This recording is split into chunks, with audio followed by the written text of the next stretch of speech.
orc girl is captured by human farmers until one of them takes an unexpected action. There are certain moments in life where you become someone different, not gradually, not over time, but in one single heartbeat where the person you were dies and someone new opens their eyes for the first time. This is a story about two of those moments, and about how sometimes the bravest thing you can do is refuse to be what the world expects you to be. The wheat field stretched golden under the late summer sun, the kind of afternoon where the world felt lazy and safe. That's when Cartha Nightscar made her mistake. She'd been scouting human territory for 3 days, mapping patrol routes for her clan. The Shadow Peak orcs didn't want war. They wanted to know where the humans were so they could avoid them. Simple survival. Stay away from the pink skins, let them stay away from you, and maybe both sides would see another winter. But Cartha had gotten careless, or maybe hungry. She'd stopped at the edge of Edgar Thornberry's wheat field to drink from her water skin, and that's when she heard the dogs. 3 farm dogs isn't a hunting pack, but 3 farm dogs who've been trained since puppyhood to bark at anything green and unfamiliar, they're just as effective. By the time Cartha realized her mistake, there were 12 farmers surrounding her with pitchforks, scythes, and the kind of improvised weapons that spoke of desperation rather than training. She could have fought. Should have, probably. Cartha Nightscar hadn't earned that name by running from conflicts. But 12 against 1, and she was deep in their territory with no backup. Sometimes the warrior's choice is knowing when you're outmatched. They bound her wrists with rope that bit into green skin, tied her ankles. One of them, a young man who couldn't have been older than 19, kept his pitchfork pointed at her throat the entire time, and Cartha could see his hands shaking. Fear made humans dangerous. Fear made them do things they'd regret later when the adrenaline wore off and they had to live with their choices. "We got one," Edgar Thornberry said, and there was something ugly in his voice, something that had been waiting years for this moment. "After everything they've done to us, we finally got one of the bastards." The village of Millbrook had 43 families. Used to be 67 before the raids started. The Shadow Peak clan said they didn't raid human settlements. The humans of Millbrook knew otherwise, or thought they did. When you lose people you love, it's easy to stop caring about the details of who specifically is responsible. Green skin becomes reason enough. They dragged Cartha to the village square, not gently. By the time they got her to the center of town, she had rope burns on her wrists and a split lip where she'd fallen and couldn't catch herself with bound hands. The entire village came out to stare. Some looked scared. Most looked angry. A few looked hungry in a way that had nothing to do with food. They looked like people who'd been waiting for permission to become something they always feared they could be. "String her up!" someone shouted from the crowd. "Make an example," another voice added. "Send her head back to her clan," said a third. "Show them we're not helpless anymore." Edgar raised his hand for quiet, and the crowd obeyed. He had that kind of authority, the kind you earn by losing more than anyone else and still showing up to work the next day. His 2 sons had died in a raid 4 years ago, both killed, burned in their beds, when an orc warband hit the neighboring village and Millbrook men had gone to help defend it. Edgar had led the defense, had saved 30 people that night, but he hadn't saved his boys. "We need to decide this proper," Edgar said, though his eyes when they looked at Cartha held the kind of hatred that doesn't much care about proper. "Colin, go get Father Benedict. We'll do this lawful." The young man with the pitchfork nodded and ran. Cartha stayed silent, which seemed to disappoint some of the crowd. They wanted her to plead, or threaten, give them an excuse to hate her more or feel justified in whatever they were about to do. But Cartha Nightscar didn't beg. Her mother had taught her that. "Die on your feet or live on your feet," she used to say, "but never, ever on your knees." That's when Silas Hartwell stepped forward. He was the kind of man you didn't notice in a crowd. Average height for a human, brown hair starting to thin at the temples, arms strong from farm work, but not imposing. He had a scar that ran from his right eye to his jaw, old enough to be pale against tanned skin. He'd been standing at the back of the crowd, and now he moved through it like he was pushing through water, each step harder than the last. "Wait," Silas said. The crowd turned to look at him, some with confusion, some with irritation at the interruption. "Silas," Edgar said, and his voice was almost gentle. "Go home. This doesn't concern you." "It concerns all of us," Silas replied. His voice was quiet, but it carried. "What we do here will define us, not her, us." "They killed your family," someone from the crowd shouted. "They killed Mary and little Anne. You of all people should want this." Silas flinched like he'd been struck. He closed his eyes for just a moment. and when he opened them, there was something in his expression that looked like a man staring down into a pit he'd been standing at the edge of for 3 years. "I know what they took from me," Silas said. "I know every single day when I wake up alone in a house that used to have laughter in it. I know when I cook for one instead of 3. I know every time I look at the workshop where I used to build toys for Anne, and now I build coffins for neighbors." The crowd had gone silent. "And I know," Silas continued, his voice cracking, "that killing this orc won't bring them back, won't make the pain less, won't mean anything except that we become the thing we hate. They're monsters," Edgar said, but there was less conviction in his voice now. "Maybe," Silas agreed. "Or maybe they're just different, and scared, and trying to survive, same as us." He moved toward Cartha. The crowd parted, uncertain. When he got close enough, he knelt down so he could look at her face. Really look, not at a monster, not at an orc, but at a person. "Do you have family?" Silas asked her in the common tongue. Cartha stared at him, weighing her options. Silence, she'd learned, was often safest, but something in this human's eyes made her answer. "Had," she said, her accent thick but words clear. "Sister, died in battle. Mother died of grief after." Silas reached into his pocket slowly, making sure everyone could see his hands. He pulled out a small wooden carving, a horse, no bigger than his thumb, worn smooth from years of handling. "I made this for my daughter," he said, holding it so Cartha could see. "Before she died. It was supposed to keep her safe, supposed to give her strength." His voice broke. "Didn't work." Cartha's eyes widened. She looked at the carving, then at Silas, then back at the carving. "My mother," Cartha said slowly, "made same. For sister. Horse means strength to keep going, even when world breaks you." The crowd was watching this exchange like they were watching something from a dream they didn't quite understand. "We're not so different," Silas said to Cartha. Then he turned to face the crowd. "Don't you see? We're not so different. We all love. We all lose. We all make little wooden horses for our children and pray to whatever gods listen that it'll be enough to keep them safe." "She's still an orc," Edgar said, but his voice had lost its certainty. "And we're still human," Silas replied, "which means we have a choice. We can be the thing that haunts us, or we can be better." Old Prudence pushed through the crowd then. She was 70 if she was a day, had delivered half the babies in Millbrook and buried a third of its dead. When she spoke, people listened. "Boy's right," she said, and her voice had the rasp of someone who'd smoked too many pipes and seen too many winters. "You string up this girl. You think that makes you strong? Makes you safe?" She spat on the ground. "Makes you murderers, plain and simple. And I've seen what that does to a soul. Seen men come back from war with blood on their hands and dead eyes in their heads. You want that? Want to look at yourselves in the mirror and see killers? What do you suggest we do?" Edgar demanded. "Just let her go? She'll bring her whole clan down on us." "No," Silas said. "She stays here, in my custody. I'll take responsibility for her." The crowd erupted in shouts. It was madness. It was unthinkable. It was, "I'll vouch for him," Old Prudence said. "And I," added a voice from the crowd. Then another. Then 3 more. Not everyone agreed. Colin Marsh looked like he wanted to argue but couldn't find the words. Others muttered darkly about betrayal and stupidity, and how Silas had clearly lost his mind with grief. But enough people had spoken, and in a village like Millbrook, that had to be enough. Edgar looked at Silas for a long moment. "You're responsible for her," he finally said. "Anything happens, it's on you. You understand?" "I understand," Silas replied. "Then may God have mercy on your fool soul." Silas cut the ropes binding Cartha's ankles but left her wrists bound. He offered her his hand to help her stand. She didn't take it, getting to her feet on her own, but something in her eyes had changed when she looked at him. He walked her through the village toward his farm at the edge of town.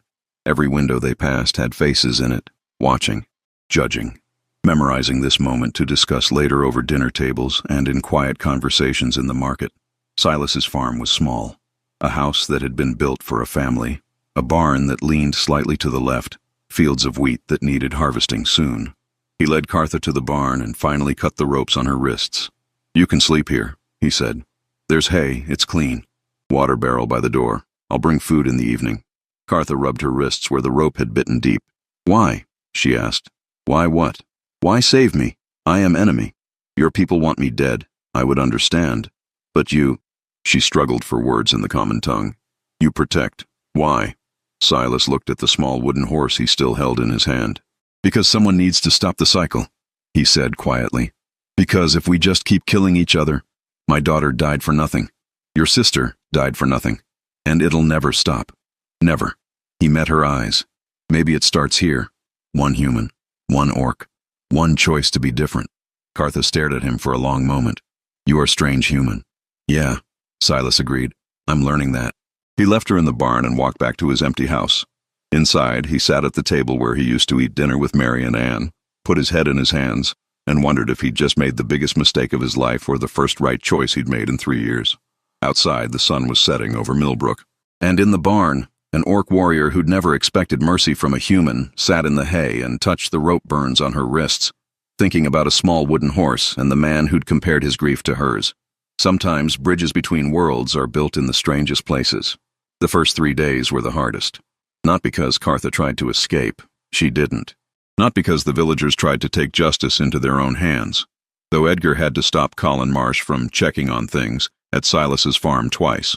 No, the hardest part was the silence. Silas would bring food to the barn 3 times a day. Bread, cheese, vegetables from his garden, occasionally some salted pork. He'd set it down, Cartha would nod, and he'd leave. Neither of them knew what to say. How do you build a conversation on top of a foundation of dead families and cultural hatred? On the 4th morning, Silas found Cartha stacking hay bales. Not randomly. She'd organized them by size, creating efficient storage that would save space and keep the hay drier through winter. You didn't have to do that, Silas said. Cartha shrugged. Her common was getting better with each day. Stay here, eat your food, should work for it. You're not a slave. No, but I am prisoner. Debt works better than chains. She paused, considering her words. In my clan, when someone saves your life, you owe them blood debt, until repaid. I didn't save your life to put you in debt, but you did save. So debt exists, whether you want or not. Silas couldn't argue with that logic. He nodded slowly. The west fence needs mending. Wood's rotted through. If you're going to work, might as well work on something useful. Cartha's eyes lit up in a way that surprised him. I know fence building. Mother taught. Before. They worked together that day. Silas showed her where the fence needed repair, and Cartha proved she knew her way around tools. She handled the hammer like it was an extension of her arm, drove nails straight on the first strike. Her hands were bigger than his, calloused from weapon work, but surprisingly dexterous. Your mother was a fence builder? Silas asked after they'd been working in comfortable silence for an hour. Mother was builder of many things. Fences, houses, bridges. Cartha's voice held quiet pride. She saved Cartha. Everyone can destroy. Takes real strength to build. She hammered another nail. I wanted to be warrior like father. She wanted me to be builder. Compromise was both. Warrior and builder. That must be difficult. Not difficult. Necessary. In clan, warriors also build. Because what good is protecting people if you don't help them live? She finished the fence post they were working on and moved to the next. Humans see orcs as only warriors, only destroyers. But we are more. We farm, we build, we sing, we make art. We are people.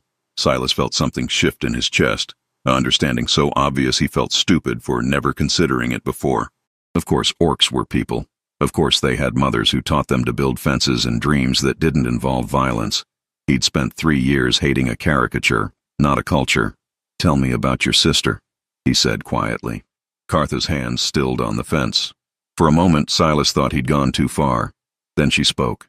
Nasha was younger by 4 years. She had same green skin, but lighter eyes, like spring leaves instead of deep forest.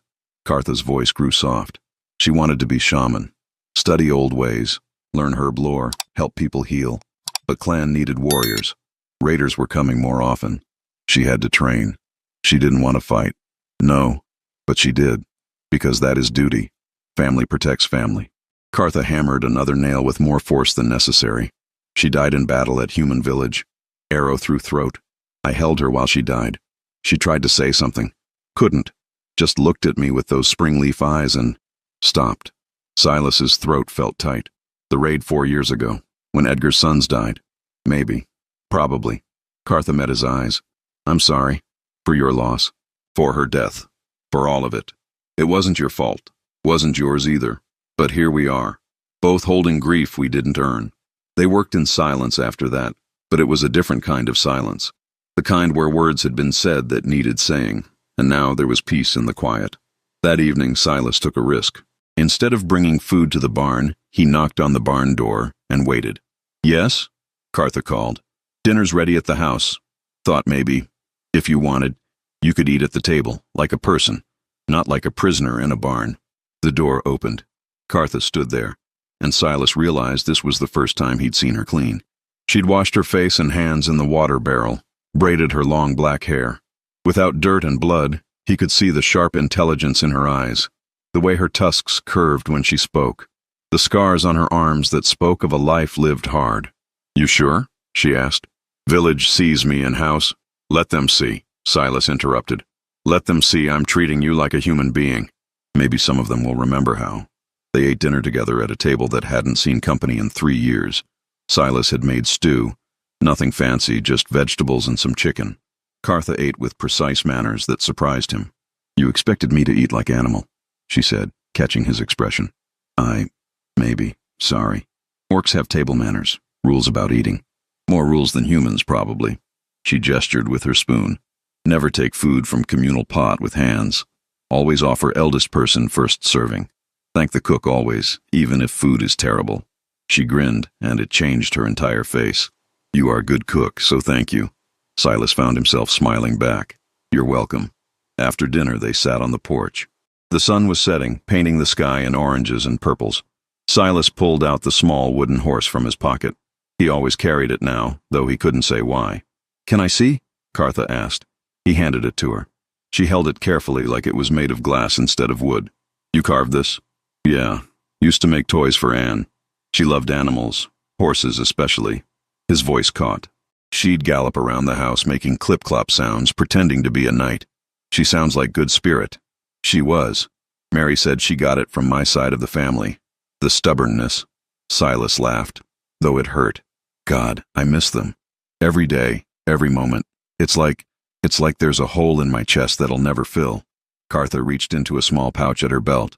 She pulled out something small and wooden, worn almost smooth. Another horse. Cruder carving than Silas's, but unmistakably the same symbol. "Mother made this for Nasha," Cartha said quietly. "I found it on her body after battle. Kept it, though I don't know why. Doesn't bring her back." "No," Silas agreed. "But maybe it keeps her close." They sat in silence. Two people from different species, holding identical carved horses and sharing identical grief. Above them, the first stars were coming out. And somewhere in Millbrook, people were talking about the human and the orc, sitting together on a porch, like it was the most natural thing in the world. It wasn't natural, not yet, but maybe it could be. The trouble started on day 7. Silas was in town buying supplies when he heard the shouting. He ran toward the sound and found Colin Marsh face to face with Edgar Thornberry in the middle of the market square. "Keeping a monster in our village," Colin was yelling, his face red. "She's probably signaling her clan right now, telling them where to attack. Silas has her under control," Edgar replied, though he didn't sound convinced. "Under control? She's an orc. They're born treacherous. Everyone knows. Everyone knows what they've been told," Old Prudence interrupted, stepping between them. "Maybe what everyone knows is wrong." "You've gone soft, old woman," Colin snapped. "All of you. That thing killed people we love, and you're treating her like a guest." "We don't know what she killed," Silas said, arriving at the crowd. "We don't know anything about her except that she's an orc, and last I checked, that's not a crime." "It should be," Colin replied. "They're animals, savages. She stacks hay bales better than you," Silas shot back. "Builds fences straighter. Says please and thank you. What about that is savage? She's green, and you're red right now. Doesn't make you a tomato." The crowd laughed, and Colin's face went even redder. "Mock me all you want, Silas, but when she slits your throat in the middle of the night, don't come crying to us. If she wanted to kill me, she's had a week," Silas pointed out. "I'm still breathing. Maybe consider that your theory is wrong." That night, Silas couldn't sleep. He kept thinking about Colin's words, not because he thought they were right, but because enough people believed them that it would become dangerous. He was sitting on his porch, looking at the stars, when Cartha emerged from the barn. "You look troubled," she said. "The village is getting restless. Some people want you gone." "I know. I hear them sometimes, when they think I'm asleep." She sat down next to him on the porch steps. If easier, I can leave. Go back to clan. No need for you to suffer for me. If you go back, Edgar will say it proves we can't trust orcs. Colin will say you were planning to betray us all along. It'll make everything worse. And if I stay? If you stay? Silas looked at her. If you stay, maybe we prove something. Prove that humans and orcs can coexist. That peace is possible. Big responsibility for one orc and one human. Yeah. Silas managed a weak smile. But someone has to be first. Cartha pulled out the wooden horse her mother had made. She turned it over in her hands, thinking. In clan, she said slowly, we have concept. Drognath means blood of choice, not blood of birth. Blood you choose. Family you make, not family you're born to. She looked at Silas. You saved my life. You feed me. Treat me with honor. By my clan's law, you are Drognath. Blood of choice. My family. Silas felt his throat tighten. I don't know what to say. Don't need to say anything. Just need to know. Whatever happens, I stand with you. As family, they sat together in the quiet of the night, two people who shouldn't have been friends, bound by grief and carved horses, and the radical idea that maybe enemies didn't have to stay enemies forever. The attack came 3 days later. Silas was working in the field when he heard the screams. He ran toward the village and found chaos. 5 orcs, warriors from a rival clan, not Shadowpeak, were raiding the market. They'd already killed 2 people and were grabbing whatever they could carry. The village militia was fighting back, but they were farmers with improvised weapons against trained warriors. They were losing. Silas saw Edgar go down with a gash across his chest. Saw Colin frozen with fear, unable to move. Saw old Prudence trying to help the wounded while chaos raged around her. And then he heard Cartha's war cry. She came from nowhere, moving with the speed and precision of a trained warrior. She had no weapon except a farming scythe she'd grabbed from someone's porch, but she wielded it like an extension of her body. The raiding orcs saw her and hesitated. In the common tongue mixed with orc battle speak, their leader shouted, "Traitor! You fight with humans? I fight with family!" Cartha roared back. She met the first warrior's charge with a strike that shattered his club and sent him reeling. The second got past her guard, but she twisted, using her momentum to throw him into a wall. The third actually managed to wound her, a deep cut across her shoulder, but she didn't slow down. Silas watched all this in stunned silence.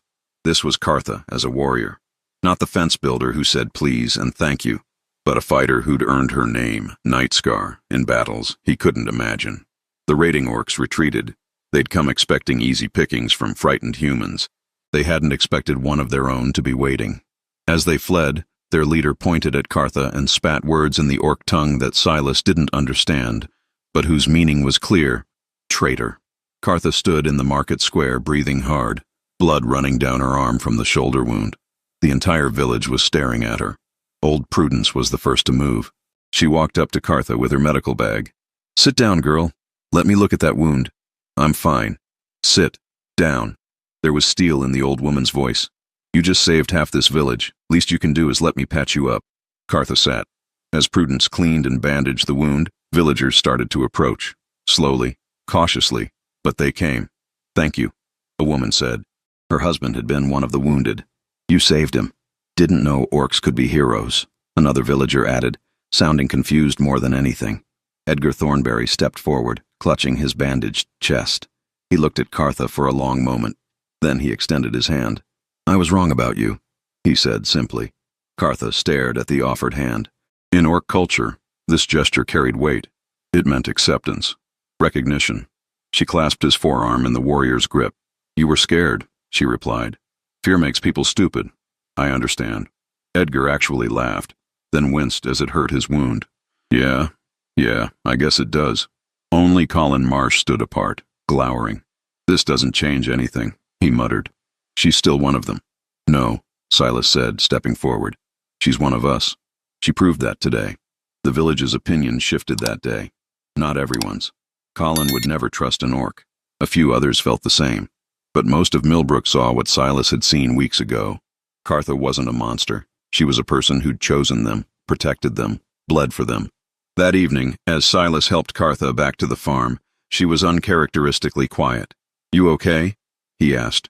"I'm traitor now," she said flatly. "To my people. That word he called me in orc tongue. It means skin changer. Worse than death. Worse than anything. You're not a traitor. You defended innocent people. I defended humans against orcs. By orc law, that is betrayal of blood. She touched her shoulder where Prudence had bandaged it. Can't go back to clan now, ever. They'll kill me on sight. Silas felt his chest constrict. I'm sorry. If I'd known. No. Cartha cut him off. I made choice. Same as you made choice to save me. Choices have consequences, but that doesn't make them wrong. She managed a small smile. You said someone has to be first. To prove peace is possible. I am first orc to choose human family. You are first human to accept orc as family. Maybe that is enough. They reached the farm, but instead of going to the barn, Cartha hesitated at the door to the house. I don't want to sleep in barn anymore, she said quietly. If I'm family, let me be family. Not guest, not prisoner, family. Silas opened the door. The spare room is upstairs. Second door on the left. He swallowed hard. It was Anne's room. But I think she'd like knowing someone was using it. Cartha touched his arm gently. Thank you. For everything. For seeing person when world sees monster. That night, for the first time in 3 years, Silas's house had someone sleeping under its roof besides him. And for the first time since her sister died, Cartha slept without fear. The next weeks brought change to Millbrook. Cartha became a fixture in the village.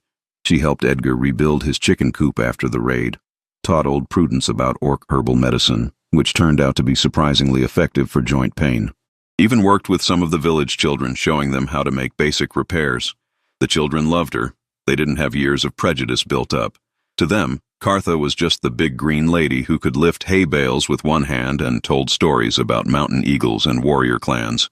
One afternoon, Silas found her sitting with 3 village children, teaching them to carve. She was showing them how to make simple shapes from wood. Animals mostly. A bird, a rabbit, and of course, horses. You're good with them, Silas observed. Cartha smiled.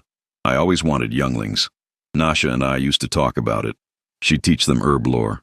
I'd teach them to build and fight. We'd be mothers together. Her expression saddened. But that future died with her. Maybe not, Silas said softly. Maybe just delayed. 2 months after the raid, Edgar called a village meeting. Everyone attended, even Colin, though he stood at the back with his arms crossed. We need to talk about Cartha, Edgar announced. The room went quiet. She's been here 3 months. She's worked hard, fought for us, bled for us, and I think it's time we made it official. Edgar looked around the room. I propose we grant her full residency in Millbrook, not as a prisoner, not as a guest, but as one of us. The room erupted in discussion, some voices for, some against. Colin, predictably, was the loudest objection. She's an orc, he said. Today she fights for us. Tomorrow she turns on us. You can't trust them. It's in their nature to be violent. Is it? Old Prudence stood up, leaning on her cane. Because I've seen Cartha here 3 months, and the only violence she's shown was defending us. Meanwhile, I've seen you, Colin Marsh, get into 4 fistfights this year alone. If we're talking about nature and violence, maybe we should look inward. The room laughed, and Colin's face went red. All in favor of granting Cartha Nightscar full residency in Millbrook, Edgar called. 37 hands went up. All opposed? 6 hands. Colin's among them. Motion passes, Edgar declared. Cartha, if you're here, come forward. Cartha had been standing by the door, not sure if she was welcome. She walked to the front of the room, and Silas could see her hands shaking slightly. By vote of this village, Edgar said formally, we recognize you as a resident of Millbrook with all rights and responsibilities that entails. You're one of us now. He paused. Though God help us all, because if you're one of us, that means you have to put up with us, and we're a difficult lot. The room laughed again. Cartha looked like she might cry. I don't know what to say, she managed. Say you'll stay, Silas said from the crowd. Say you'll keep teaching our children to carve. Keep helping Edgar with his chickens. Keep being family. I'll stay, Cartha said, as long as you'll have me. That night there was a celebration in the village square. Nothing fancy, just people sharing food, drinking cider, telling stories. Cartha sat with the villagers, and slowly, hesitantly, people came to talk to her, to ask about orc culture, to share their own stories. Silas watched from a distance, holding the small carved horse in his pocket, and felt something he hadn't felt in 3 years. Hope. Real hope. Not the kind that pretends everything is fine, but the kind that acknowledges pain and chooses to believe in tomorrow anyway. Old Prudence joined him. You did good, she said. I didn't do much. Just refused to be afraid. Sometimes that's everything. She looked at Kartha, who was showing a group of children her shoulder scar from the raid. You know what's going to happen, don't you? What? Other villages will hear about this. Some will think we're mad, but some will wonder. And maybe eventually, a few will try it themselves. One human, one orc, then another, then another. She smiled. Revolutions don't start with armies, boy. They start with one person refusing to hate. Winter came to Millbrook. With it came a delegation from the Shadowpeak clan. 4 orcs arrived at the village gates carrying a white banner, the orc symbol for parley. Edgar met them with Silas and Kartha at his side. The lead orc was massive, even by orc standards, with gray threading through his black hair and scars that spoke of decades of warfare. He looked at Kartha with an expression that was hard to read. Kartha Nightscar, he said in heavily accented common. I am Durgoth Shadowpeak, clan chief. You are declared traitor to your people. Kartha stood straight. I know. You fought against your own kind. I fought against raiders attacking innocent people. They were orc. You should have stood with them. They were wrong, Kartha replied. And I will not stand with wrong, even if it shares my blood. Durgoth stared at her. Then, to everyone's surprise, he laughed. It was a deep, booming sound that echoed across the village square. You have spirit, he said. Like your mother. She would be proud and furious. He looked around at the village. We hear stories. Orc living with humans, fighting for humans. Humans accepting orc as family. We think stories are lies. But we see you standing here, we know truth. What do you want? Edgar asked carefully. Want to know if possible? If orc and human can live in peace. Durgoth's expression became serious. War is coming. Big war. Orc clans to north are gathering. They say humans must die. All of them. They say no peace possible. He looked at Kartha. But if we can show them one orc, one village, one proof that peace works, maybe war stops. Maybe future is different. You want to make peace? Silas asked, hardly daring to believe it. Want to try. Might fail. Probably will. But trying is better than nothing. Durgoth held out his hand to Edgar. Will you try with us? Edgar looked at the offered hand. Looked at Silas. At Kartha. At the village watching. He took it. We'll try, Edgar said. God help us all, but we'll try. Over the following months, more changes came. A trading post was established between Millbrook and Shadowpeak clan. Small at first, just a few orcs and humans willing to do business. But it grew. Other villages heard. Some mocked them, some condemned them. But a few decided to try. Silas and Kartha became something of ambassadors, traveling to other villages to tell their story, showing that peace was possible. It wasn't easy. They faced hatred, violence, death threats, but they kept going. One evening, a year after Kartha's capture, they sat together on the porch of Silas's farm. Their farm now, as Kartha had become a full partner in running it. The sun was setting, painting everything gold. Do you ever regret it? Silas asked. Choosing us over your clan? Kartha was quiet for a moment. I regret that choosing was necessary, she said. Regret that world is broken enough that I had to pick between blood family and heart family. She pulled out the carved horse her mother had made. But I don't regret choosing you, choosing this. Silas pulled out his own carved horse. They looked at the twin tokens, worn smooth by constant handling. My daughter would have liked you, he said quietly. My sister would have liked you too. Kartha smiled.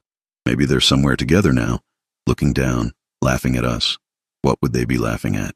2 grief-broken people changing world one small choice at a time is kind of funny. In cosmic way. Silas laughed, and it felt good. Real. Yeah, I guess it is. They sat in comfortable silence, watching the stars come out one by one.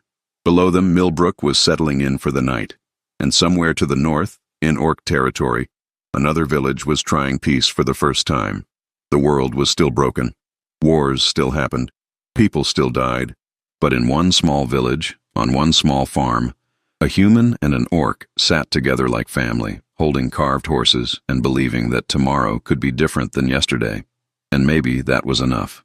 Not to fix everything, not to heal all wounds, but to plant a seed that might grow into something beautiful. Some bridges between worlds are built with grand gestures and political agreements. Others are built with shared grief, carved horses, and the radical choice to see person where others see monster. Silas and Kartha built theirs one day at a time, and though neither lived to see the full forest that grew from the seed they planted, their choice echoed through generations. Blood makes you orc or human. But loyalty, kindness, and the courage to choose love over hate, that makes you family. And family is the bridge that connects all worlds. Vamos conversar. E refletir. Some of history's most important revolutions started with a single choice. One person refusing to accept that this is how things have always been is reason enough to keep going. The relationship between Silas and Cartha teaches us that the hardest bridge to build is not between different species, nations, or cultures. It's the bridge inside ourselves. The bridge between who we've been taught to be and who we choose to become. We live in a world where it's easier to hate than to understand. Easier to destroy than to build. Easier to choose violence than peace. But easy doesn't mean right. And sometimes the bravest thing we can do is refuse to be what everyone expects us to be. Refuse to hate because we're supposed to. Refuse to destroy because it's traditional. Silas could have let the village kill Cartha. Would have been justified by every standard of his culture. Would have been easier, safer. But he looked at an enemy and chose to see a person. Chose mercy when the world demanded blood. And that choice, that one radical choice, changed everything. We all have our carved horses. Those objects, memories, or symbols that represent our deepest pain. The question isn't whether we carry that pain. We all do. The question is what we do with it. Do we let it fuel more hatred? Or do we use it to understand the pain of others? The world doesn't need perfect heroes without scars. It needs broken people willing to heal each other. If this story resonated with you, share it. Talk about it.